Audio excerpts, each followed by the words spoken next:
The following podcast is a collection of creatives posing interesting perspectives and opinions on branding, marketing, business, and everything in between. The views expressed on this podcast do not necessarily reflect the beliefs of its guests, hosts, or production team.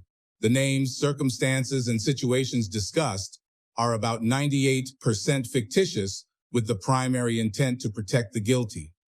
Well, this podcast is designed to educate, inform, enlighten, and if you're entertained in the process, we did our job. Music mogul Sean Combs has taken some massive hits to his brand over the past few months. In this episode, we're going to discuss how he can overcome those hits, if he can overcome those hits, and what steps he needs to take to do so. This is the Making the Brand Podcast.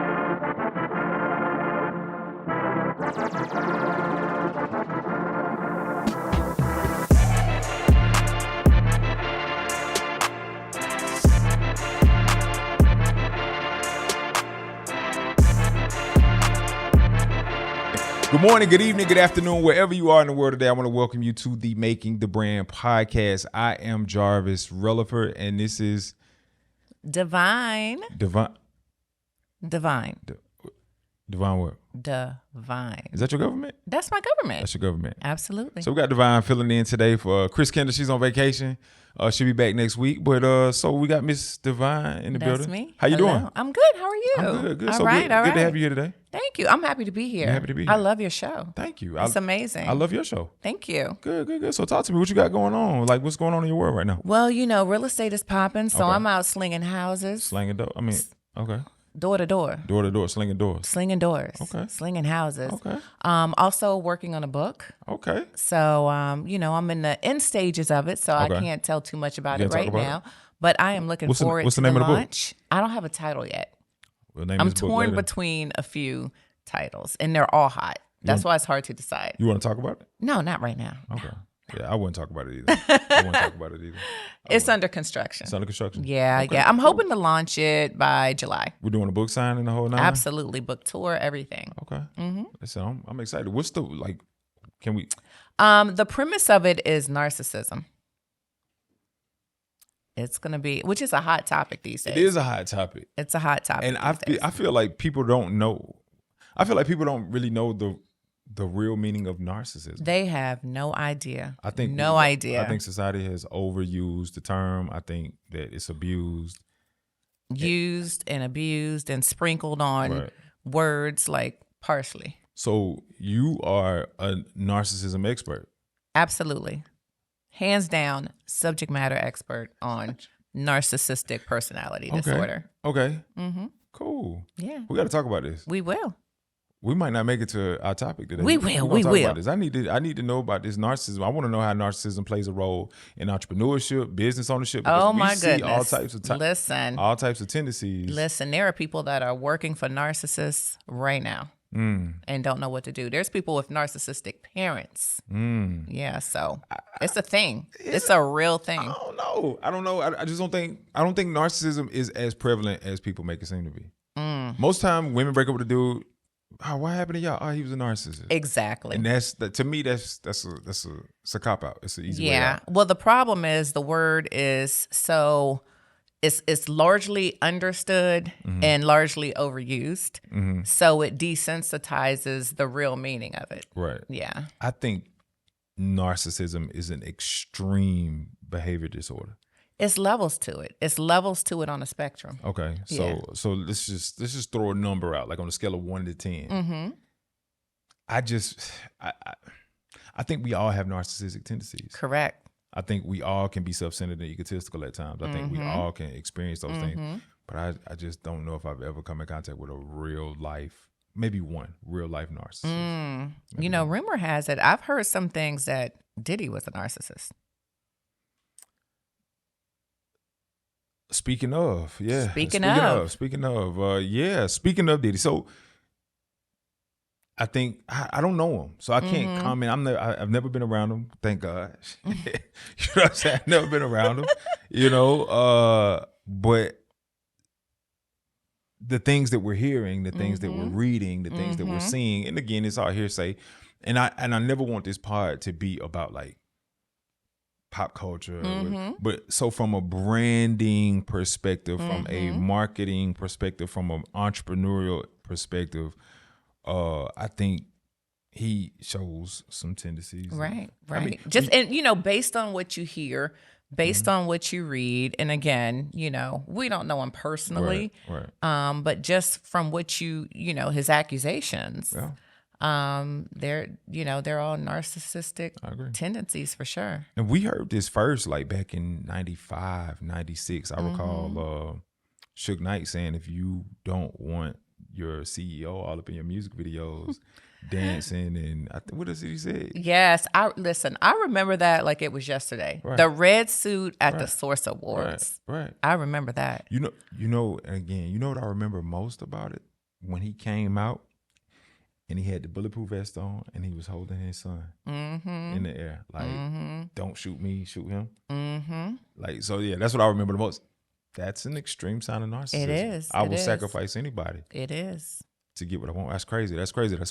But he has taken some hits to his brand. I want to know, like, from and you're in the field, like, you understand branding, you understand marketing, you understand reputation, you understand these things. So, like, what do you believe? Do you think he can bounce back from this, from a brand perspective, from a business perspective? From a brand and business perspective, right? It's tough. It'll take some time. He did have 18 brands drop him. He did. 18 brands that he was affiliated with walked away. Right. He had to step down from his role from his own business, Revolt. When it gets that extreme, it's hard. Like, I don't care how many publicists you have, how many attorneys you have, it will take extreme damage control to come back from that. I agree. I don't think his publicist is even working. They're not trying to spin this at all. That's true. You can't. They're not trying to spin this at all. You can't spin it right now until you know where it's going to lead. Yeah, but you're supposed to, as a publicist, you're supposed to navigate where it leads. But when it's a legal issue, typically the attorney will speak, which the attorney has spoke. The attorney ain't said nothing. He really should fire everybody. Just really clean house, everybody. huh? Yeah, because start over. Yeah, the attorney's like, oh, they just out for money. The publicist ain't saying nothing. Yeah. I'm just looking at these things like, I'm a firm believer, and this could be me. I believe that when there's smoke, there's fire. So even if you didn't do all of those things, right, bro, you did some of those things. Yeah, you done lit a match somewhere. You were even there. If it was to light a blunt, Absolutely. you done lit a match. You were there. Right. He was there. So you feel like it'll be difficult for him to bounce back? I feel that with every celebrity scandal, it's only bad until the next celebrity scandal happens. Okay. I mean, we've seen things happen with the golden child, Will Smith, with the Chris Rock scandal. Okay. That was very damaging to his brand. That was very damaging to his reputation. And he slowly built himself back up, only for another scandal to happen. What was the other scandal? Oh, with his wife? No, it was when his former assistant said that he caught him with Dwayne Campbell. We knew that. Dwayne Martin. We knew that. Yeah, so did you catch the shade, Tom? No, did you catch the shade? No shade. No, respectfully. She called him Dwayne Campbell, which is his wife's last name. Respectfully. Okay. But when that scandal occurred, shortly after, that's when Cassie came out with the accusations and the lawsuit against Diddy, and it totally erased. No one was talking about Will Smith anymore. True. So I think as this happens, if there's another huge scandal, it'll die down. He'll lay low and he'll gradually rise back up. But I don't think he'll ever be at the point where he was, the level where he was before all of this happened. But I think he will bounce back. If he's a free man and he's not. If he's a free man. Yeah. I disagree. I think that should he get exonerated? Should he, and we're talking about exoneration like through the legal system, not the civil system, not paying off all of these people. Right. If he gets exonerated, I still think that the stain of this will it's irreparable. I don't think he'll ever.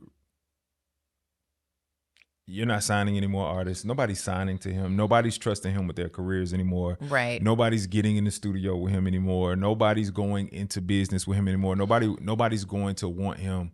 And I just think because the stain is so bad, it's really a woman thing. It's a woman issue. Like, and the Me Too movement is real. powerful. It's real. It is. It's real. And I just think that women aren't going for it. Right. Women aren't going for it. And because, and if you understand the way the world works, how sales and marketing, branding, we target the women first. We don't go and target men unless correct. It's, even in sports, we target. This is why I ain't gonna get into. I don't want to sound sexist but this is why what's the girl on ESPN?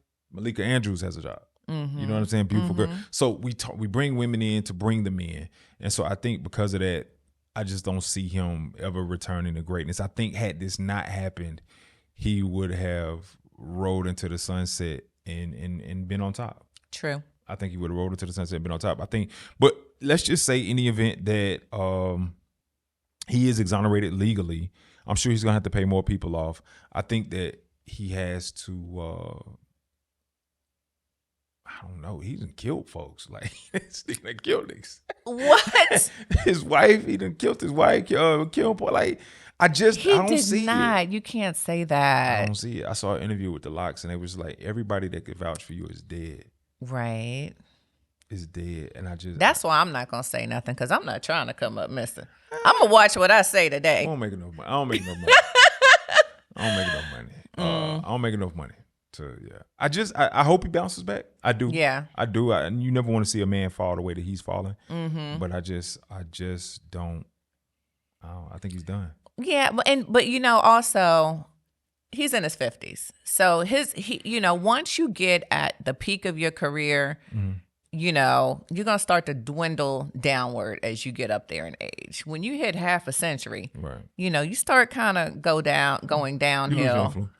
And, the millennials start to rise up and, so I think that he was probably, what more could he do? What more could he do? He's not going to make another album.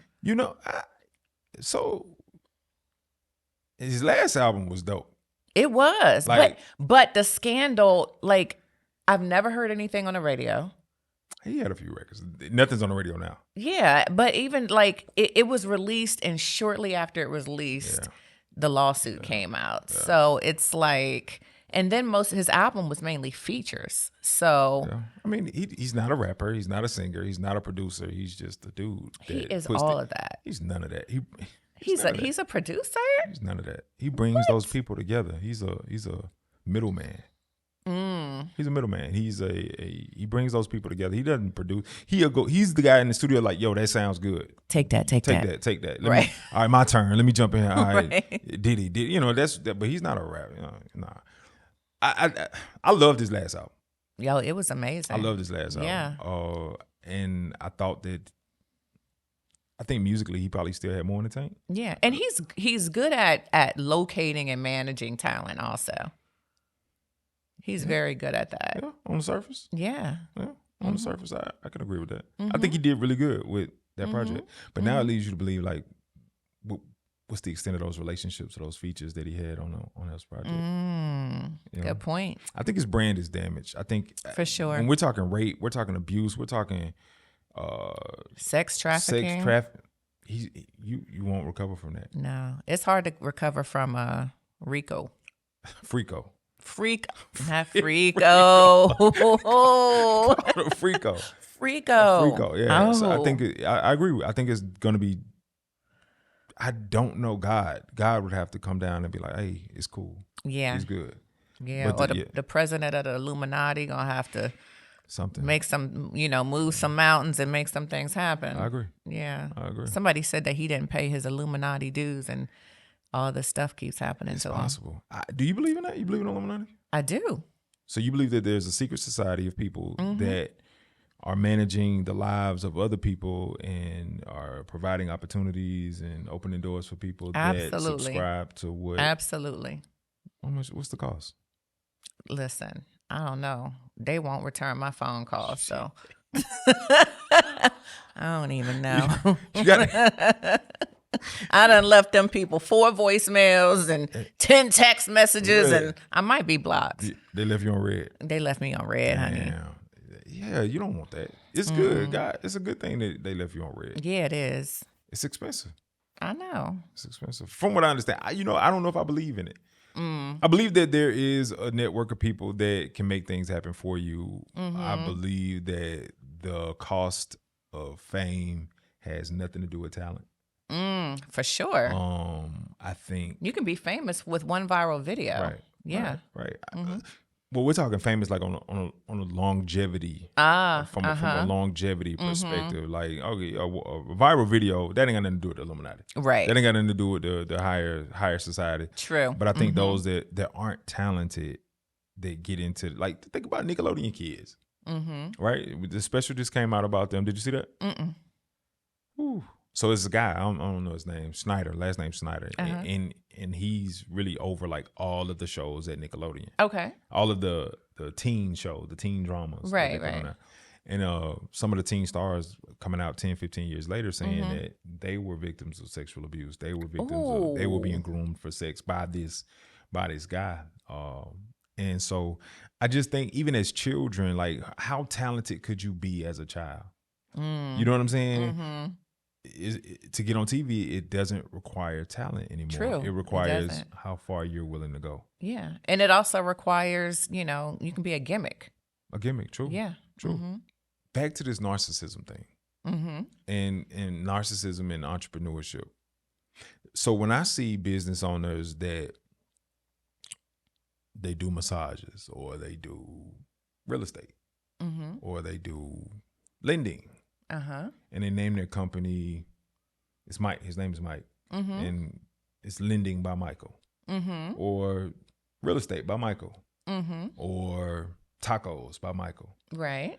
Is that a form of narcissism? No. No, Not at all. No. No, what is that? See, and that's why the word has just gotten so watered down and overused. It's having confidence and Is that confidence? yeah, doing what you can do to stand out and separate yourself and build an identity. Tacos by Michael is standing out. That's not narcissism. What is it? It's vanity. No, it's not. It is. That's called identity. That's not identity. It is. That's a lack of creativity. That too. Really? Absolutely. I believe that it is an extreme vanity measure. No. To name your business Tacos by Michael. Really? Yeah. There's a million names. And what does Tacos by Michael mean? That means Michael is back there rolling up burritos like blunts in the back of his food truck. Yes. Stupid. So no, okay. So talk to us about narcissism. Like narcissism. I'm sorry. Like, what does that look like? I'm sorry. Did you hear that, Tom? So what does narcissism look like in the workplace, in the entrepreneurship field, in the marketplace? Well, I mean, just basically, like, one main trait of narcissism is unwilling to take accountability, having a lack of empathy. Hold on. So do you think anybody told Mike not to name his business Tacos by Michael?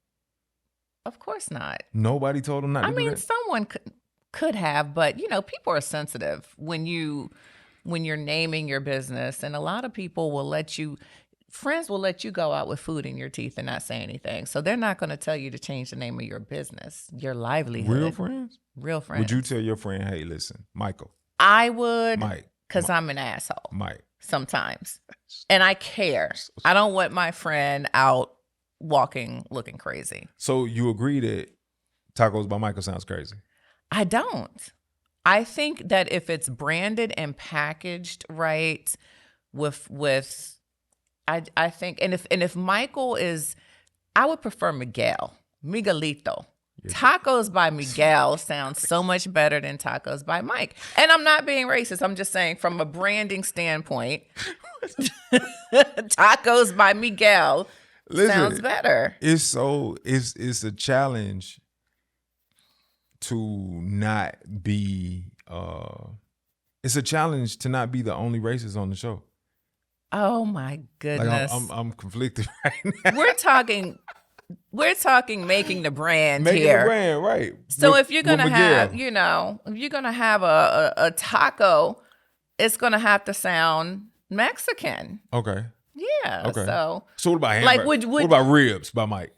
No, that. Or ribs by Tyrone. Tyrone, there you go. Leroy and Tyrone's ribs. Shaq. That rings. Exactly. That rings. So why is that not narcissistic? Because we know to you? Leroy and we know Tyrone is in the hood slinging ribs. Yes. On the corner. Without washing their hands. Yes. Wesley Chapel Road.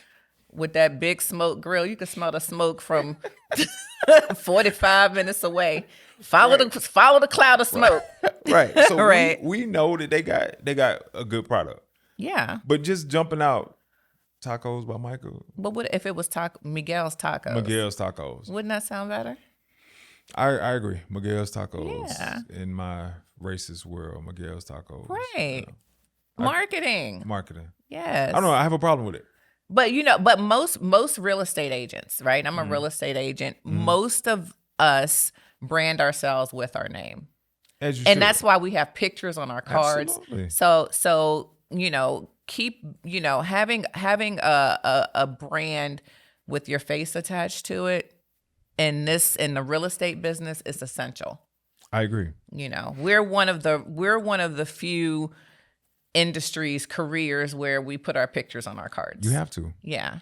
And you have to, which kind of takes us to another place because this faceless brands thing is taking off. It is. So I'm wondering like, could a realtor have a faceless brand and still be successful? Yeah, you can, but you can be more successful, I think, with a face attached to it. Yeah, because it's not a transactional sale; it's an emotional sale. Right. So during emotional sales, people identify more so with people rather than objects. Okay, I agree. I don't think it's an emotional sale. I think selecting my realtor is an emotional thing. Buying a home is an emotional sale. Okay. This is the biggest transaction of your entire life. Right. This is where you're going to raise your kids. Mm-hmm. This is where you're going to have your family over, your friends. This is going to be your peace and your safe haven after a stressful day at work. Right. So it's a very emotional sale. I agree with that. When you put it that way, I agree. It is emotional. I agree. Okay. So I forget where we were going. We were talking about faceless. We were talking about faceless brands. Mm-hmm. So yeah, I'm not gonna say I'm anti-faceless brands. Mm-hmm. I just don't see the point. You do. It's not that I don't see the point. I can't work with entrepreneurs that don't want to show their face. Like I can't do anything for you. So what about these big companies like TikTok, Instagram? What if it's just a huge conglomerate and not just one small business of one person? I think those are different. I think TikTok, Instagram, Facebook, all of those things are different. Like we didn't join MySpace because of Tom. Correct. You know what I'm saying? We didn't join Facebook because of Mark. Like we didn't join those networks because of those people. So you think with smaller businesses that it shouldn't be a faceless brand? You got to have your face attached to it. You don't have to because there are some successful faceless brands out. But I just think in what we do, I think you are limiting yourself financially. You're limiting your growth potential when you say, you know what, I'm not going to put my face on this. And I'm going to be honest, Brand New Consulting Group was a faceless brand when I first started. But it was because I was scared. Well, let me ask you this. What if you got a face only your mother could love? That's why you got to go faceless. Okay. Or you bring somebody else in to be the face of what you got.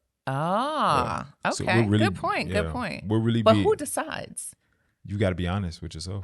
Okay. You got to be honest with yourself because it's a lot of, let's keep it a book. There's a lot of unattractive people in the marketplace. And who determines who's unattractive? What's unattractive is beauty's in the eye of the beholder. Who I think is unattractive could be attractive too. You know what I mean? So but there has to be a big decision to be made. Like, but you know what? Also, sometimes being unattractive could be your brand. Sometimes being unattractive is something that people can relate to better. You can be deemed more trustworthy. I disagree. You do? I think unattractive people are less trustworthy or appear to be less trustworthy. Really? Yeah. I disagree. What? I look at someone that, and I hate saying unattractive, but I would say someone that wouldn't be considered a beauty in society's eyes, like someone overweight, right? Okay. Someone with not so good skin, because people look at them and say, you know what, I can relate to them. That's an everyday person. That's a real person. That's a real everyday person. That doesn't look like an AI character. And it just seems like they're more relatable and trustworthy. I disagree. I would not trust Precious before I would trust Jill Scott. Really? I would trust Jill Scott before I trust Precious. I would trust Lizzo before I trust Precious. Okay, well, let me ask you this. What if Precious came out with a chicken batter, fried chicken batter, a biscuit batter? A biscuit batter, okay. A biscuit batter, okay. Would you trust a biscuit batter from Precious, or would you trust a biscuit batter from Beyonce? Whose biscuit batter would you think would taste better? So there you go. I think you hit it. I think you nailed it. I would trust Precious's biscuit batter. There you go. Because I like that. I like that. So I think it depends on the product. Shit is crazy. This is nuts. Yes. Yeah, I would. So what about a low fat, no sugar biscuit batter? Would you take it from Precious or would you take it from Beyonce? Beyonce, hands down. So absolutely. So when we're talking about metrics and we're talking about what's attractive, I think so it sounds like the product determines if you need to be attractive or not. Exactly. And that's what I was saying. Like it's people can relate to specific faces based on what the product or service is. That's dope. I never looked at it that way. I would buy Precious's biscuit batter all day. Yeah. I mean, if I'm into biscuits. Listen, I will have butter, honey, everything on top of that biscuit. I'm pretty sure her biscuit batter will have all that stuff included. Like it'll come like in a kit. Absolutely. Yeah. Well, I'll still have some extra butter on the side. Yes. Give me all them double chins. She's nuts. I want it all. You want it all? Get Big Back me, please. Big Back. Call it Big Back Biscuits by Precious. You know that's a seller. We need to pitch. Friends. Right. We need to get in contact with her people. That's dope. Big Back Biscuits by Precious. You're dumb. Yo, you're dumb. You're dumb. Like you're dumb. All right, so listen, how do we get in contact with you? Like, how do we, if I want to get in contact with you to buy my house, sell my house, I want to get a new house, I'm interested into some commercial property, I'm even looking at some land. How do I get in contact with you? My website is www.myrealtorisdivine.com. Okay. Or if you want to follow me on Instagram, you can check me out on Agent Brown Eyes, right on Instagram. Agent Brown Eyes? Yes. These big old brown eyes. They are big and brown. They are. Okay. All right. So you gave us an Instagram. You gave us who do you work with? I'm my own. My company is called The Closed Real Estate. And I hang my license with Home Smart Realty. Okay. No. I'm saying, who do you work with? Who do you want to work with? Oh, who do I want? My audience? Who's your target client? I work with everyone. First-time home buyers, sellers, buyers, luxury properties. I don't do commercial yet, but I'm working on it. Okay. All right. Well, listen, if you are in the market to purchase, buy, sell, you say you don't do commercial. What about land? Can I get some land from you? I do land. I don't do rentals unless it's luxury rentals. Okay. Cool. She gave y'all her information on how to get in contact with her, right? That's right. Yes. Call me up. Or if if you're fine, you want to take me out to dinner, I love to eat too. Okay. Cool. I'm just kidding. She wasn't playing. I was kidding. She wasn't playing. So, like I said, if you're looking to purchase, buy, sell, Divine's your person to talk to. If you are an entrepreneur, you're looking to attract new clients, you're looking to sell high ticket items, you're looking to multiply your income without having a large social media following, listen, tap in with us at Brand New Consulting Group, where we help high-powered entrepreneurs do exactly that. We make sure that they get the money, not get the money they want, but get the clientele that they want, make the money that they want to make, and sell the products and the services at the rate that they want to sell the products and services at if you are an aspiring podcaster, you're looking to launch a podcast, you're looking to get started in the podcasting industry. My good friends over here at APAP Media, in conjunction with the Brand One Podcast Network, we are looking for podcasts to put on the network. We're doing it all. So if you're looking to get that done, taking it to the next level, we're the people that you need to talk to. The link is in the bottom of the screen. That is it for us today. This is the Making a Brand Podcast.